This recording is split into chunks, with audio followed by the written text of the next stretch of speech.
Supercharge your memory in 10 minutes. Want to remember names, study faster, stop losing your keys? In the next 10 minutes, I'm going to show you 8 proven habits to supercharge your memory. I remember back in medical school, I was drowning in textbooks and it felt like information went in one ear and out the other. It wasn't until I started treating my memory like a muscle, training it with specific techniques, that things really clicked. These aren't just abstract theories. These are the exact evidence-based strategies that I used to ace my exams and that I still use every single day to learn new skills and be more productive. My promise to you is a simple structure for each tip. A quick, no-fluff explanation of the science behind why it works, followed by one single, actionable step you can start using today. We're all about practical application here. No complicated systems, just straightforward habits that deliver real results. We'll cover everything from how you sleep to how you study and even what you eat. It's a holistic approach to building a better brain designed for busy people who want to learn more effectively without wasting time. So if you're ready to get more practical brain hacks like these every week, make sure you hit that subscribe button and stick around until the end because I'll have a little pin tip challenge for you in the comments. And to get us started, I'd love to know, what's your current biggest memory struggle? Is it names, dates, exam material? Drop it in the comments below. Let's see what everyone's working on. Right, let's get into it. Habit 1. Prioritize your sleep. The first and arguably most important habit is one we all know we need but often neglect: sleep. Think of your brain like a library. During the day, you're constantly acquiring new books, new information, experiences, skills. But you're just piling them up randomly on the floor. It's during sleep that the librarian comes in. This process, known as memory consolidation, is where your brain sorts through the day's information, files the important stuff onto the shelves of your long-term memory, and discards the junk. This isn't just a nice analogy, it's backed by neuroscience. Studies using fMRI scans show that while we sleep, our brain is incredibly active. The hippocampus, crucial for forming new memories, replays the day's events, strengthening those neural connections. It's practicing what you learned while you're unconscious. Without sufficient sleep, this consolidation gets cut short. The books stay in a messy pile and you wake up foggy, unable to recall what you thought you learned yesterday. This is why an all-nighter before an exam is one of the worst things you can do. It's a classic case of diminishing returns. It's like trying to build a house without letting the foundation cement set. It's just not going to be stable. So, what's the actionable step here? It's not just about getting more sleep, but about getting consistent sleep. The goal is to create a rhythm that your body can rely on, which in turn optimizes the different stages of sleep: deep sleep, REM sleep. A chaotic sleep schedule is like having a librarian who shows up at random times and only works for a few hours. Your one actionable step is this: aim for 7 to 9 hours of sleep per night. Try to go to bed and wake up at roughly the same time every day, even on weekends. Set a wind-down alarm for 30 minutes before your bedtime as a reminder to put away screens and start relaxing. This consistency is what trains your brain to expect rest and to perform its memory filing duties efficiently. If your brain can't rest, it can't remember. So tip 1 is non-negotiable. It's the foundation upon which all other memory techniques are built. Don't skip it. Everything else we're about to discuss will be 10 times more effective if you're well rested. It's the ultimate productivity hack, and it costs you nothing but a bit of discipline. Habit 2. Use spaced repetition. Alright, now that we've got our sleep sorted, let's talk about how to review information effectively. Have you ever crammed for an exam, felt like you knew everything and then forgotten it all a week later? That's because of something called the forgetting curve, discovered by Hermann Ebbinghaus. It shows that we forget information exponentially over time if we don't actively try to retain it. The antidote to this is spaced repetition. The core idea is incredibly simple. Instead of cramming, you review information at increasing intervals. Review after 1 day, then after 3 days, then after a week, then after a month. Each time you successfully recall the information, you're telling your brain, hey, this is important, don't throw it away. This interrupts the forgetting curve just as you're about to forget, strengthening the memory each time. It's far more efficient than massed practice or cramming. Think of it like watering a plant. You wouldn't dump a month's worth of water on it at once and expect it to thrive. You give it a little water regularly. Spaced repetition is the same principle for your memory. It's about creating durable, long-term knowledge, not just temporary familiarity. Medical students, language learners, anyone who needs to memorize a large volume of information. Thankfully, technology has made this incredibly easy. Anki Quizlet. You create digital flashcards, and the app schedules when you need to see each card based on how well you remember it. If you get a card right, it won't show it to you again for a while. If you struggle, it'll show it to you sooner. But you don't even need an app to get started. You can use a simple physical system like the Lightner system. Get a few small boxes or just use piles. When you learn something new, write it on a flashcard and put it in box 1. Every day, review the cards in box 1. If you get one right, it graduates to box 2. You review box 2 every 3 days. If you get a card right in box 2, it moves to box 3. Review box 3 weekly. If you get a card wrong at any stage, it gets demoted all the way back to box 1. Here's your actionable step. Take one key concept you want to remember right now. Create a single flashcard for it, either digitally on Anki or physically. Set a reminder on your phone to review it tomorrow. Set a reminder to review it in 3 days. Set a reminder to review it in a week. That's it. You're now officially using spaced repetition. Practice a little often. Here's how to schedule it into your life without it feeling like a chore. Habit 3. Practice active recall. This next habit is a complete game changer and works beautifully with spaced repetition. It's the difference between being a passive consumer of information and an active participant in your own learning. I'm talking about active recall, retrieval practice. Most of us study by rereading our notes, rewatching lectures, highlighting textbooks. This feels productive, but it's largely passive. It creates an illusion of competence. The material looks familiar, but that doesn't mean you can recall it from scratch. Active recall flips this on its head. Instead of putting information into your brain, it forces you to pull information out. Trying to remember something strengthens the memory. Think of it like exercising a muscle. Looking at a dumbbell won't build the bicep. You have to curl the weight. Each successful retrieval strengthens the neural pathway, making it easier to access later. Practice tests beat rereading. Roediger and Karpicki, 2006, showed this. Students studied a passage. One group studied it 4 times. The other group studied it once, then took 3 practice tests. 1 week later, the practice test group remembered about 50% more. The effort of recall signals importance to your brain. It's a desirable difficulty. It feels harder in the moment, but the long-term rewards for your memory are much greater. This was the most powerful study technique I learned in medical school. It separates A students. They test more, review less. So how can you integrate this into your routine? It's simple. After you read a chapter in a book, watch a lecture, or finish a meeting, close the book or turn off the screen.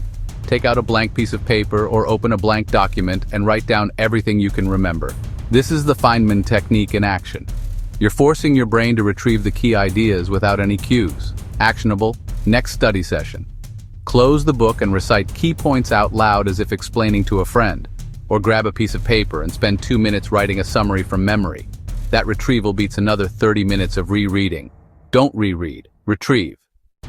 Our brains have a limited working memory capacity.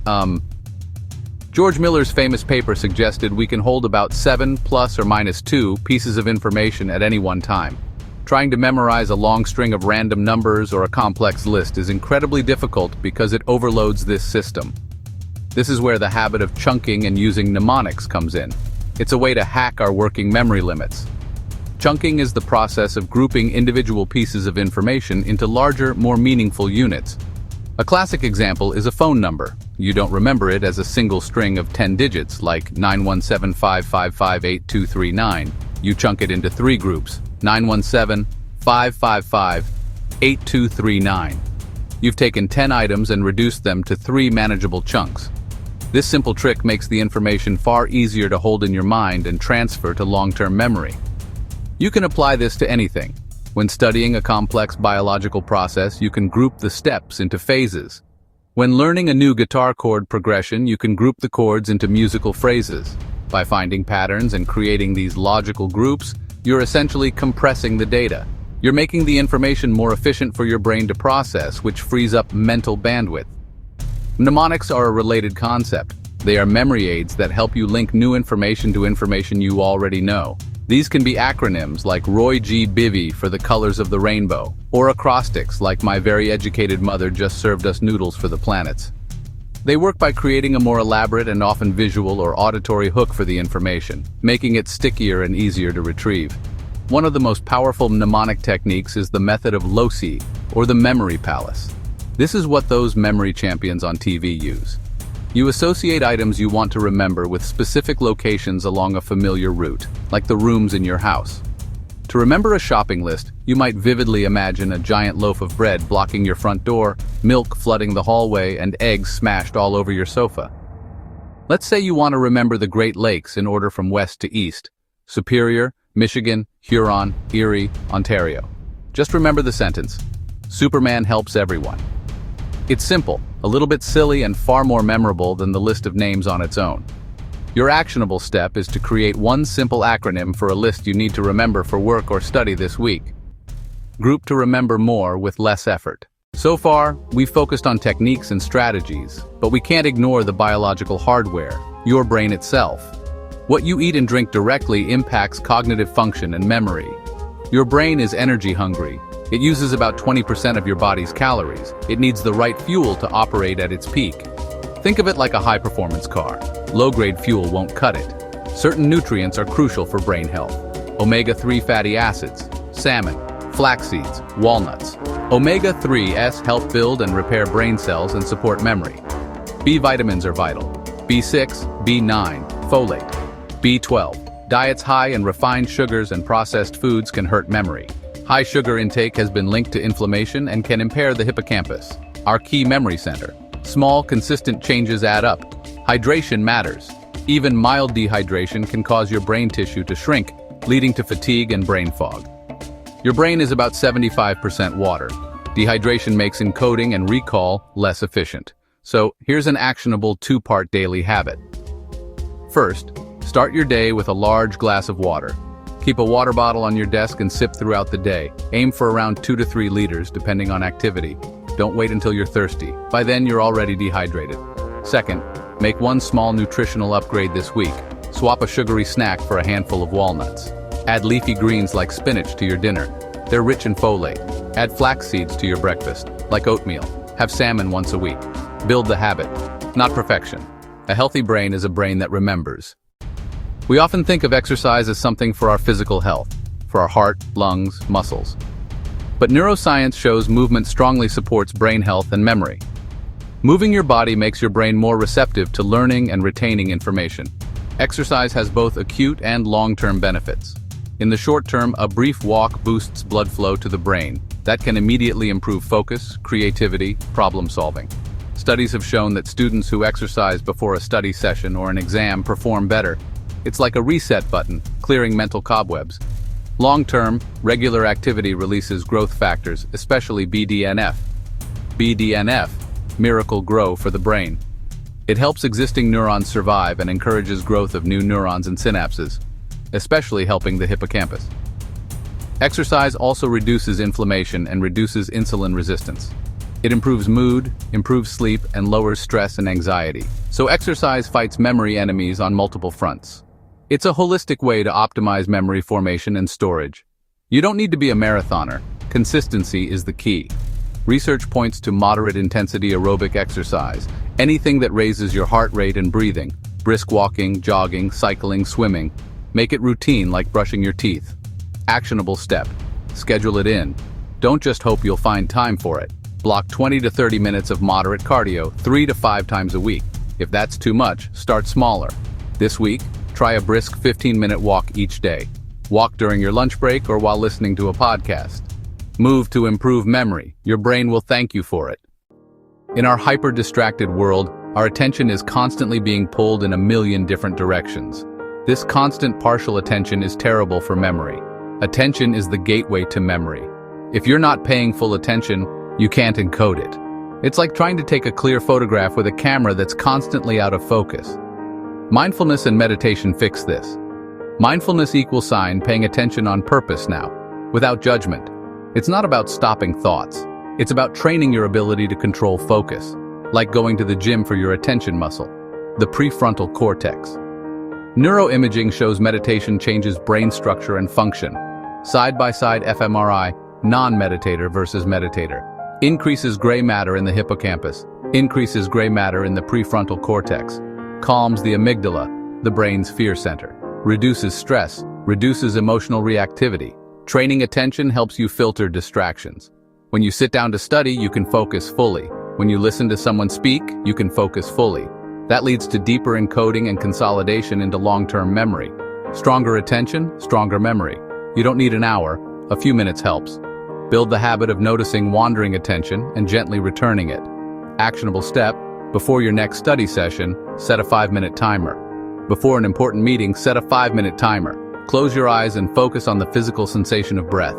Notice air moving in through your nose and out through your mouth. When your mind wanders, notice it and guide attention back to breath. This 5-minute drill primes your brain for focus and learning. Our final habit ties everything together. We've talked about training your brain internally with sleep, nutrition, mindfulness. Now, we need to talk about controlling your external world. The cost of multitasking is immense.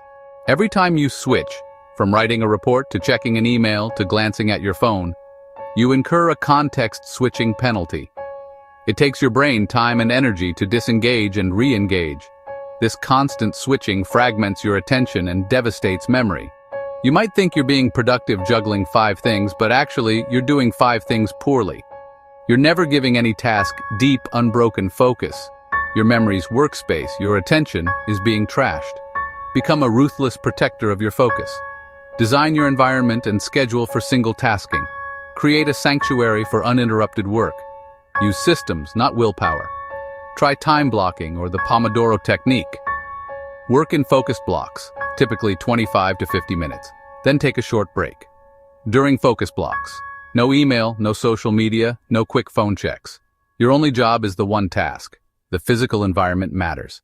Your phone is the biggest distraction. Even a turned-off phone on your desk reduces cognitive capacity. It creates a brain drain. Part of you resists picking it up. Solution: put the phone in another room. Set up your first protected focus session. For your next important task, define it clearly. Set a timer for 25 minutes. Put your phone in another room or, at the very least, completely out of sight. Close all irrelevant tabs on your computer. For those 25 minutes, commit to working only on that one task.